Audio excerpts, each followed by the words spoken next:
In Terry v. Ohio, the United States Supreme Court held that the Fourth Amendment permits police officers to conduct warrantless investigatory detentions, called Terry stops, based on reasonable suspicion.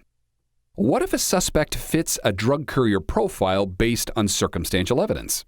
Does an officer have reasonable suspicion to conduct a Terry stop? The court addressed this issue in United States v. Sokolow. Drug Enforcement Administration agents in Hawaii became suspicious of Andrew Sokolow, who flew from Honolulu to Miami and then returned.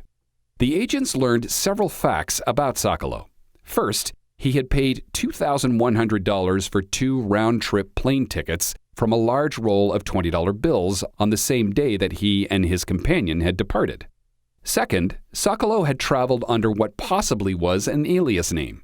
Third, he traveled to Miami, which agents knew to be a source city for illegal drugs.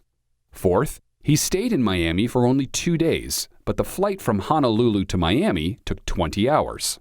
Fifth, Sokolow appeared nervous at the airport. And sixth, he didn't check his luggage and instead always carried it on the planes. When Sokolow returned to the Honolulu airport, agents conducted a warrantless Terry stop and seized his luggage after a drug dog alerted to it. A subsequent search of the luggage pursuant to a warrant revealed cocaine. A federal grand jury indicted Sokolow for possession with intent to distribute cocaine.